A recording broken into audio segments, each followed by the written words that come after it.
Totten. Today, we have such a special treat. This is one of my favorite type of podcast episodes to do when we have our student success stories. I just love talking with students, about their experiences, because I know that so many of you listening and watching have similar experiences. And today, I'm absolutely thrilled to be talking with Heather Longoria. She is from Davenport, Iowa, and you're going to be finding out more about her and her work. Heather, welcome to the show. Thank you, Mindy. I am, as I said, so super glad that you're here because, well, we'll be getting into it in a second. So many things that you can offer. But I always like to ask people on the show, I always like to start off with, what is something about you that very few people know? And then I'll share something that few people know about me. Yeah. Well, I guess a lot of people probably don't know that I grew up, I have concrete in my blood, probably both like figuratively and literally. So Okay. my grandpa owned a lawn ornament shop in this tiny town in Iowa called Langworthy. And so I worked there from the age of 12 until probably I was in high school. And it was just such a unique environment because I was working with my grandpa, and my mom had 7 brothers and sisters. So there's always just like tons of aunts and uncles and cousins around. And my grandpa was a really unique person. He'd make us lunch every day. And so just, like patching concrete, painting concrete. And my uncle knew, or my grandpa knew that I was interested in art too. So he actually had me sculpt a few pieces that he turned into concrete lawn ornaments. So. Oh my gosh. Okay, so I need more information because I have a friend who's an architect who also worked in concrete way back in the day. And when I was asking, I wanted new steps, like a new entrance into my bodywork office, like it was built onto the side of our home. And I just wanted some wooden steps. And I was like, Gordon, can you help me with these steps? And he was like, you know what you need is concrete. And so he said, it's easy. You just pour it in. It was so freaking hard. It was so hard to do the forms, and like it was raining all the time. So we had to cover so did you actually do all of that, like hip waiter boots into the concrete and stuff? No, so at Grandpa's shop, he made like those lawn ornaments, like the elves or deer that people put outside in their yards. And so one side of the building was devoted to actually like pouring the concretes into the molds and taking them apart and all of that kind of stuff. And then I worked in the other half where we would like patch the like tiny holes in the concrete and then paint them and all of that kind of stuff. You are like a concrete heiress. Exactly. My mom still actually runs a concrete place in Monticello. Wow. How about that? All right. So we will talk more about this when we're not recording, because I think the whole thing is fascinating. My thing that very few people know about me is not nearly as interesting, but very few people know that I'm a baseball statistics nerd. Yeah, see, no way. if you're just listening to the podcast, Heather just gave me a look. So I grew up with baseball. My dad played, my brother played, and I really, really always loved it. And most people don't like baseball. They say it's too boring. I love baseball because I can carry on a complete conversation and still know what the count is at the plate and what the score is because it moves so slowly. So when I was in high school, a friend said, you should keep stats for the baseball team. And I was like, what is that even? And so he taught me how to score a game, which people don't even do anymore because there are all these apps and stuff. But I can still, by hand, score a game, every pitch. You can look at it afterwards and know exactly what happened on every single play. And I completely love it. I am a total baseball nerd. And my husband loves baseball too. And we go to spring training, we go to different baseball games. And at one point he's like, Mindy, how can you do that? Like, you don't even know what's going on in the game. You're just talking with your friends and stuff. And I was like, I know what the count is right now. It's 2-1 and the pitcher is throwing outside, but I have a conversation that I also need to complete here while we're at this game. So total baseball nerd. Yeah, so baseball's in your DNA. Something like that. Yeah. Yeah. So Heather, I'm so glad that you agreed to come on the show today as part of our student success stories. Let's start off by you sharing a little bit about like how you came into this work, because clearly if you're a concrete person at the age of 12, you didn't always know that you wanted to do this. Like what brought you into this work? Yeah. Well, first of all, thanks for having me on. It's super exciting. I've been listening to your podcast for I think at least 2 years now. Oh, So one of that's those really surreal nice. moments. Yeah, yeah. Um, well, like in high school, I loved art and I loved writing, but I figured that neither one of those things were things that I could actually make a living at doing. So I took the practical route and I got a degree in accounting and then I got an MBA. And I've worked in banking now for about 25 years, but probably about 10 years ago, I was suffering from some just really super bad anxiety and Mhm. just stumbled across an article about the primal lifestyle and started like eating better, moving my body better, getting outside more. It was just like astonished by how much better I felt by making lifestyle changes. And so I started following Mark Sisson, who wrote the book, The Primal Diet. And then from him, I got introduced to, he did a collaboration with Katie Bowman on her book called Don't Just Sit There. Mm. And in that collaboration, they did some videos where they used yoga tune-up balls to help undo like the posture from sitting all day. And so that got me interested in Jill Miller's tune-up fitness work. And so I took some of her trainings where she teaches people like how to move their bodies in like unique ways to help undo, she says, issues that are confused, abused, and misused. And so she teaches people how to use soft self massage tools to wake up their tissues. And I took her training and I started teaching those kinds of yoga classes. And people just felt like so much better just from like moving and rolling around on balls. And I was like, man, if people can feel this much better doing this work to themselves, um, how much more could I help them if I could actually have a license to touch them, if I could really deepen my knowledge of the body, mind, and spirit. Mhm. So that really got me interested in massage therapy programs. And so I did a bunch of research because I wasn't interested in doing relaxation massage so much. I was interested in like body work, really, something that's more all-encompassing. Mhm. And so I found a school in Florida, the Center for Neurosomatic Studies, that it taught you in-depth anatomy and then also visceral manipulation and cranial work and then deep tissue massage. So it just like encapsulated everything that I was interested in. And were you in Iowa at the time and you went to Florida to Yeah. So it's school? maybe a little bit of a midlife crisis. I turned 40 Uh-huh. and I was like, and following Katie Bowman's work too, she's a big proponent of move your DNA. So like move your body as much as possible. And I didn't want to be stuck to a computer for like 8 hours a Yeah, day. I yeah. was interested in doing a more active work. So I decided, I told my husband, I'm like, I want to go to this program down in Florida. It's 18 months. You can come if you want. Otherwise, So you're in Iowa. did you guys move? Yeah, so we sold our house, moved down to Florida, and Wow. stayed down there for about 3.5 years while I went to school. And then I worked for the clinic there for about a year. Oh, wow. And then what brought you back to Iowa? Uh, I missed the wide open spaces of Iowa a Ah, lot. okay. All And right. I also miss my family a lot. My parents are Sure. both here. And Sure. also, it sounds kind of odd, but I felt a little claustrophobic in Florida because I feel like Mm. there's only like two highways out of the state. So if there's ever a hurricane, you're just kind of like trapped there. Uh, So I can deal with tornadoes. I'm from Iowa, but right. hurricanes and being trapped in the state. Right, right. So you came back to home, basically, to Iowa, and Yeah. was the plan to open your own practice? Like, so I know that so many people listening can relate to your story because we start off on our lives and we just do whatever, right? We either pick the safe path or we do what we sort of fall into, and then there comes a reckoning. You called it maybe a midlife crisis, but there comes a reckoning. It certainly did for me, where for me, the old way isn't working any longer. And Yeah. so how is this going to change? And you were called to do this beautiful work that you do. And I know so many people listening are like, that's me. Like, I would love to do this work, but I am afraid to do it. I don't know how to start. I don't know. So did you come back and open your own business immediately?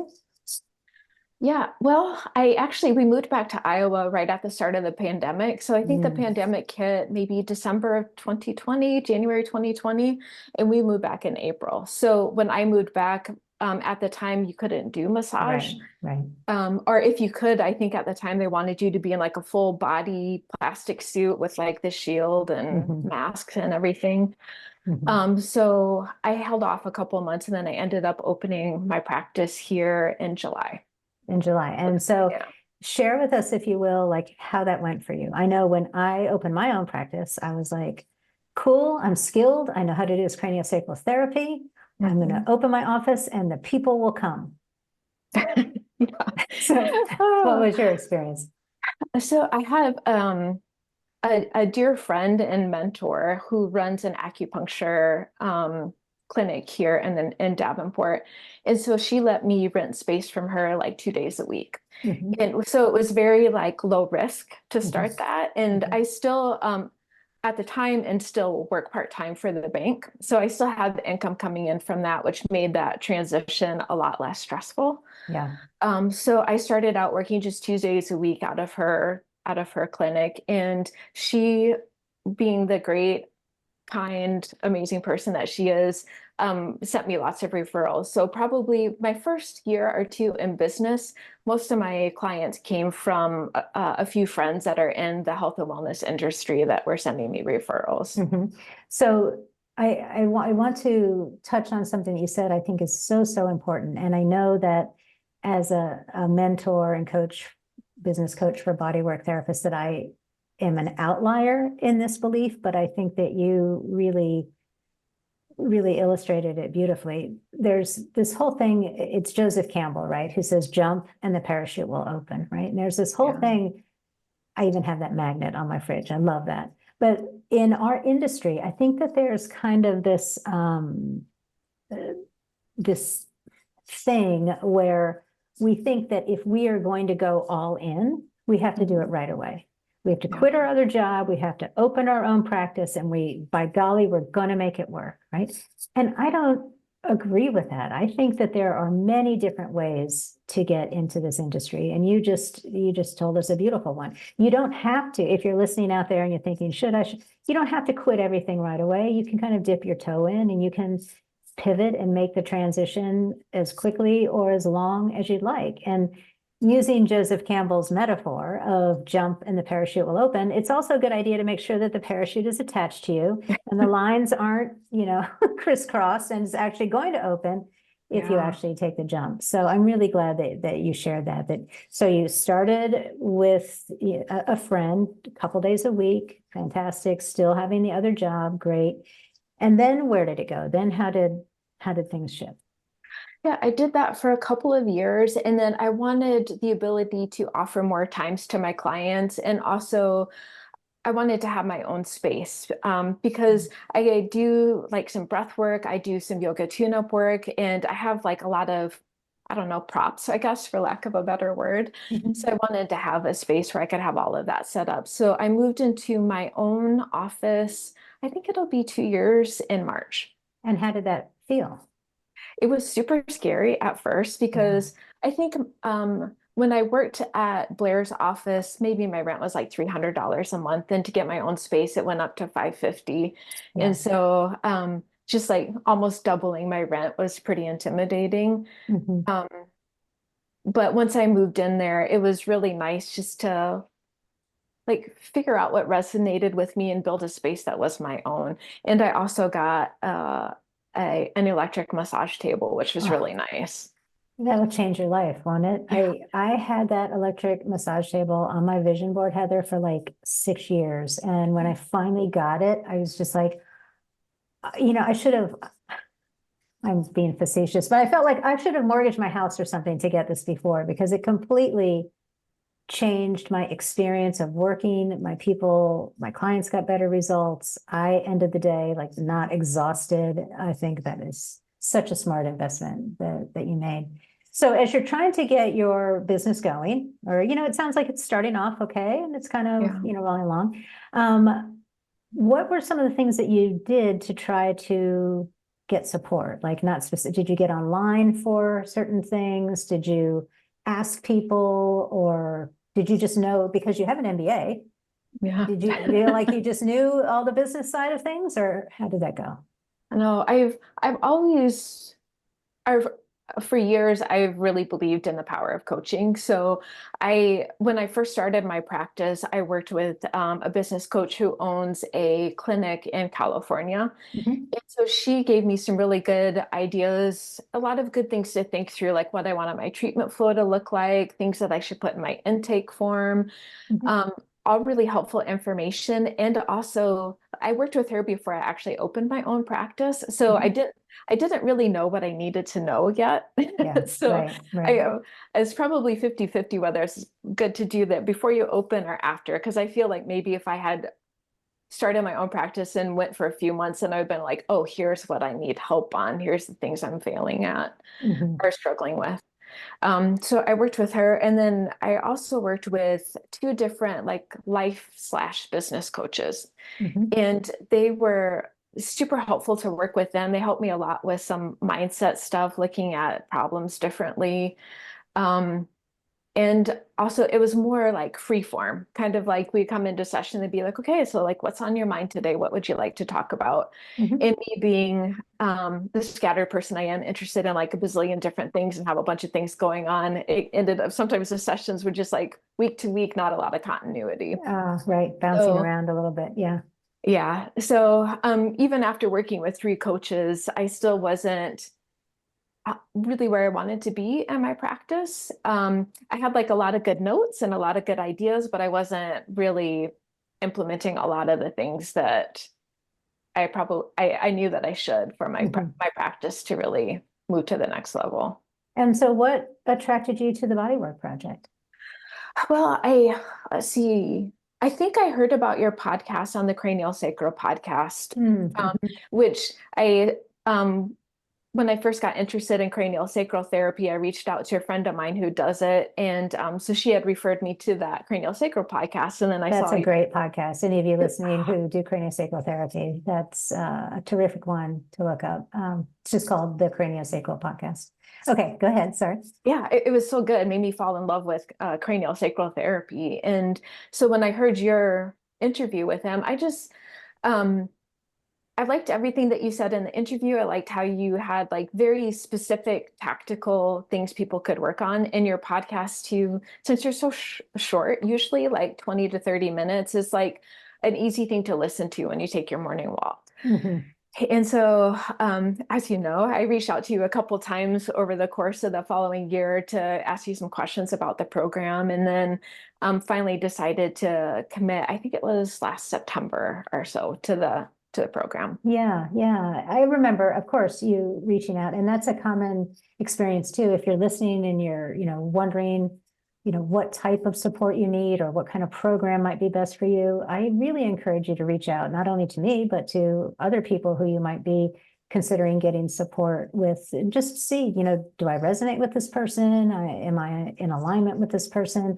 And like you said, Heather, I think that depending on where we are in the journey, like your situation is very similar to mine. I worked with a couple of coaches, and as I look back, they each gave me exactly what I needed at the time that I needed it. And then there was something else I needed, or something different, that a different person could bring to my journey, to my learning.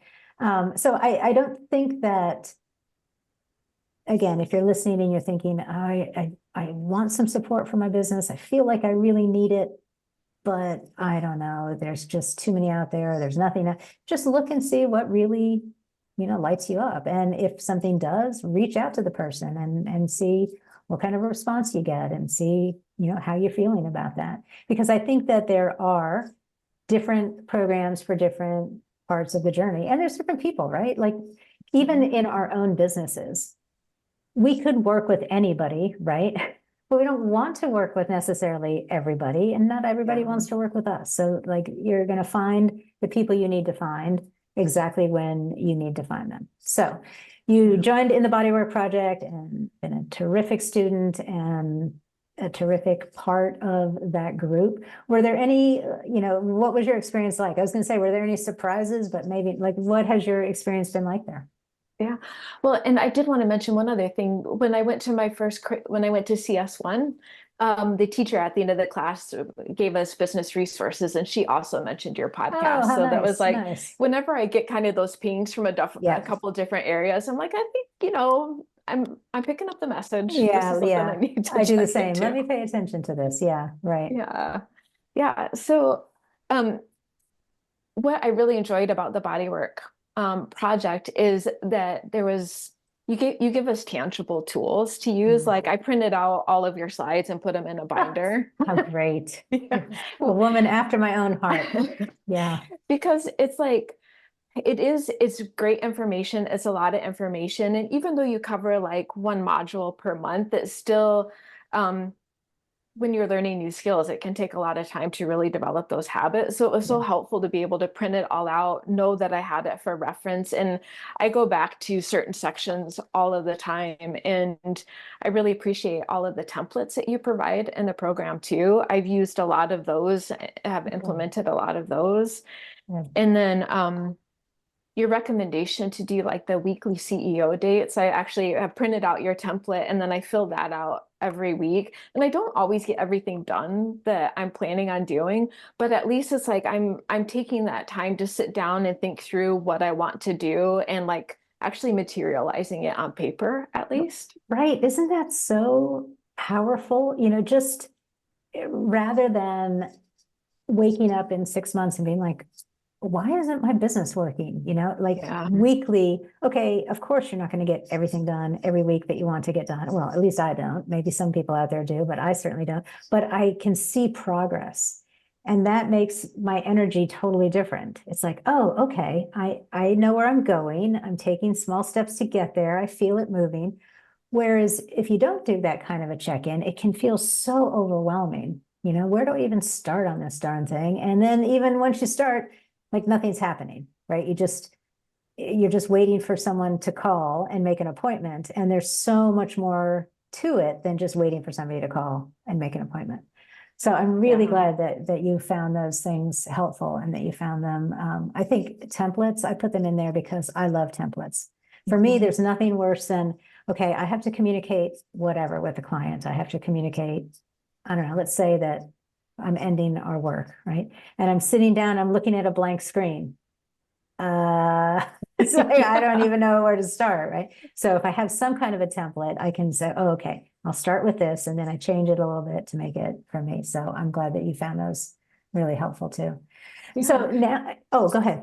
I was just going to say too, like the monthly reflection sheet where you have us write down like all of our clients who read books, who you enjoyed working with, and then actually looking at how many clients we get per week, how much income we're making per week. And so I've been mapping that out, and that's been really helpful too, because it's instead of it being like this nebulous kind of thing, I have like concrete numbers now. Right. And also coming up with the exhale number too was super eye-opening for me because it's one thing to think someday I want to become a full-time therapist. And it's another thing to know, okay, here's exactly how much money I would need to make in order if I account for if I want to contribute to retirement, if I want to pay for health insurance, all. So actually having that concrete number helps you make a much more well-informed decision. Oh, that's really, really wise words, Heather. I mean, I know that I was just in that nebulous place of I want to be well, I am a full-time therapist. Can I pay the bills? Right? That was my journey. Like, what am I doing? What's going on? And when you put a number on it, I think a lot of body workers are afraid to do that because you put a number on it and it can be a scary number and you think, I'm never going to make this. But at least you have the number then, and then you can say, for me, again, I'll use my experience. Okay, I had the number and I was like, oh, I'm afraid to reach out to the fibromyalgia group and see if they need a speaker. And then I look at the number and I'm like, well, Mindy, better do it. Better put on your big girl pants and pull them up and call that. And that helped inspire me and motivate me to keep moving forward, having that number. And then when you eventually hit the number and surpass it, it's just like this beautiful feeling of joy and accomplishment and success. So Yeah. I'm glad that was helpful for you too. I know now that you are doing some, I don't know if it's corporate or if it's business. Sometimes I feel like corporate is this huge, has to be this enormous company with thousands of people. But I know you're doing office wellness talks and days. Can you tell us a little bit about that? Because I bet there's some people who would be interested in doing something similar. Yeah. So I work for a bank part-time, a great community bank here in the Quad Cities. And there I teach a class on Mondays where it's just like a movement class, a 15-minute movement class on Monday mornings. And then I also teach a Friday morning meditation class.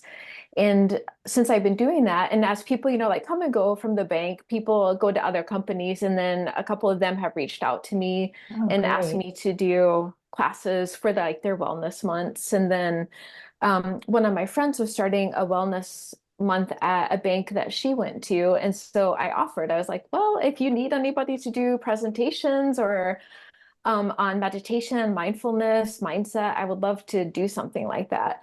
So I think I didn't charge anything. I just did that for free to gain the experience. And then that company ended up reaching out to me this year and asked me to speak at their company retreat. And I actually got paid for it. So Oh, that man. was, yeah. Yes. Raising the roof. That's so fantastic. And so you knew people inside the company first. You didn't like go to the CEO and say, is this something that you'd be interested in? You knew people first. Yeah, I knew. Great. And that's, for people listening, that's what we call a warm lead, right? So a cold lead is when you don't know anybody. Let's take Heather's example. You don't know anyone in the company. You just like send a letter to the CEO and ask if he would like these wellness days, he or she. And usually what will happen with a cold lead is you won't hear anything back and you'll be discouraged and you'll give up. Hopefully, if you are reaching out for a cold lead, you don't hear anything back, you'll follow up in a couple of weeks and maybe you'll hear something back. With a warm lead, that's somebody who might know somebody who might know somebody. And through the grapevine, you hear either about a position or a program, a wellness program, or you can tell the person, hey, I'm doing this. Do you think anyone in your company might be interested? That is far, far more successful than reaching out to a cold lead. Then you also have the possibility of a hot lead. And a hot lead is when somebody asks you, do you want to do this wellness program? So Heather's experience was starting off with some warm leads, and then some of those people came back as hot leads and said, hey, do you want to do this where we are? That could be really helpful too. Do you feel like, just out of curiosity, do you feel like these, I'm just going to call them office wellness programs, because I know you do several different things. Do you feel like the office wellness programs have helped you? Certainly, it sounds like get your name out there more, like people are like we call it attract marketing inside the Bodywork Project, and more people know about you. Do you feel like that's been? Yeah, I think so, because I can't remember if you mentioned this in your program, but like people need to hear about you, like 7 or 12 times or something. Yeah, something crazy. I know. And we just think, oh, well, I did a post on Instagram and people aren't coming. It's like, yeah, you gotta, I heard 11, but yeah, somewhere between like a dozen times or something. Yeah.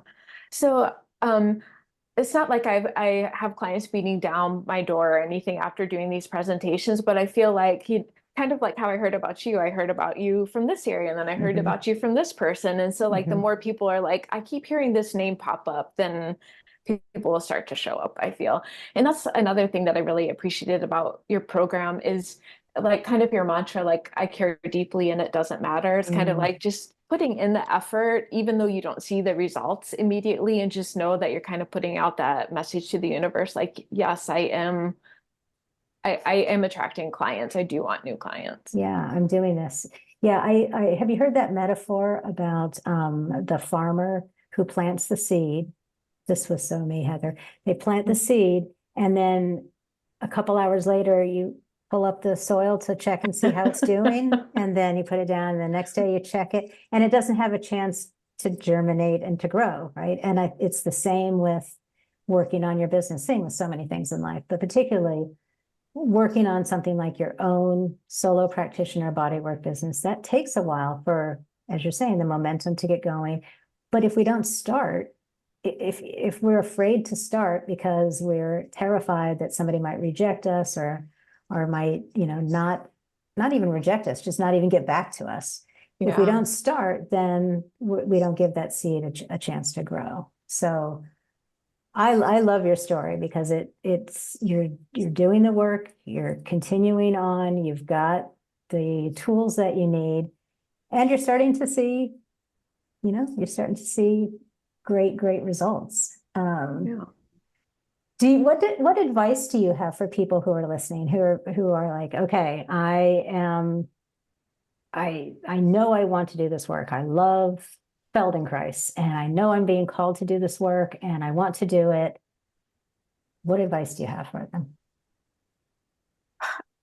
I think the best advice I can give is just to take like the next logical step. Like, I think kind of where I've gotten hung up in the past is I want to have, like a 6-figure bodywork practice. And then I look at where I am and I look at that and I'm like, I can't close that gap. But it's like, okay, the next step is I'm going to try to organize a group of local health and wellness practitioners so we can get together and support each other. That seems to make sense to me. I'm going to take that step now. Right. So it's like, just do like that next thing. And it's, I think there's also some adage about like, when you take the next step, the next step appears. It's like the path will kind of appear before you as you start walking it, versus if you're too scared to ever even get started, that dream for sure is never going to come true. Right.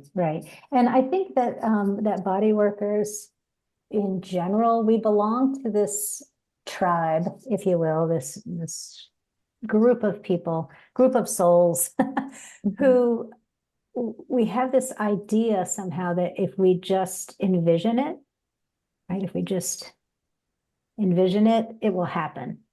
And maybe it will. And that maybe some people can do that. And I think that's great. I think what you're suggesting is so much more powerful. Envision whatever it is, ask for help from the universe or God or whatever your paradigm of belief is, and then do the thing. Like take the baby steps, take the baby steps forward, whatever it is that day that you feel like you can do that thing. And then it can happen so much more quickly. Yeah, and that reminds me, like one of my intents for 2024 is to do something uncomfortable every day. And every day? Oh, you're brave. Good for you. Because it's like, it can't be so uncomfortable, even just like to send a follow-up to a client who hasn't booked with you in 3 months. It can be like, oh, I don't want to do that. What if I'm annoying them? What if they say no? But it's like, I look at my checklist of things I want to do. I'm like, well, I'm supposed to do something uncomfortable today. So this is definitely it. Yeah. And do like this tiny little thing that I would normally just kind of shy away from. I'm just going to do it instead. Oh, that is so great. I think it was Eleanor Roosevelt who said, do the thing that you think you cannot do. Yeah, just same thing, right? Just do it. And what we talk about inside the Bodywork Project is, and don't be attached to the outcome. Do the thing and then just let it go. Care deeply. And it doesn't matter. Let's, let it go. And it's just like that with our body work, right? We care deeply about the people who are on the table and the people we're working with in our modality. And if we're too attached to the outcomes, if we're trying to make something happen, it doesn't happen, right? The person on the table has the power and has the wisdom. So we're just there to facilitate. Heather, this is a great conversation. And I would happily talk for a couple more hours. As you said, I try to keep the podcasts on the shorter side so that people can listen to them. But what can people do to reach out to you if they have questions or they want to find out more? How can people find you? Yeah. My website's the best place to find me. It's spacetobehuman.life. Okay. And I have a love-hate relationship with social media. So I'm out there sometimes. I'm not out there all the time. So that's the best way to reach me. And then on my website, I do have a link to sign up for my newsletter, which is the most consistent way that I communicate with people. Excellent. And so if people are interested in anything related to mind, body, spirit, flow, creativity, yoga, like anything that I read about, find interesting, I end up writing about. And then I also list opportunities to work with me in that newsletter. Wonderful. and concrete. Or you're like, if Yes. people are interested in this and this and this, so we'll put those links into the show notes, and you can always find the show notes at mindytotten.com/podcast, and then the episode number. You can look through the episodes to find Heather there, and we'll have those links so that you can get in contact with Heather if you have questions or you just want to sign up for the newsletter and learn more. Heather, thank you so much for coming on the show today. It is a complete delight to speak with you and to watch just this September. So as we're taping this, it's like 5 months ago or whatever, just to see things unfolding and the beautiful things that are happening for you and your practice. I'm just absolutely thrilled for you. So thank you for coming on the show. Yeah, thank you for having me. I really appreciated it. And one more thing I wanted to add about the Bodywork Project that I absolutely love is the monthly meetings where you get to get support from you and from other people that are in the program. That's been also so beneficial for me. So thank you for offering that program and providing that space for us all to learn from each other. You are so welcome. Thank you for saying that. I think one of the reasons that the calls are so powerful is because they're smaller, right? It's not 1,000 people on a call. I was on a group coaching call. I'm air quoting if you're listening to this, just last week, and there were like 500 people on the call. And I was like, oh, this is a totally different experience than the Bodywork Project calls, like where I actually know each person in the group and what's happening with their businesses and what's going on. So I'm really glad that you found that helpful. Yeah, I love that. Okay, everyone, that is it for this week. We will be back, of course, with our next episode. Until then, I hope you continue to put your beautiful work into the world. I hope you continue to take good care of yourself, and I hope that you do it all with intention.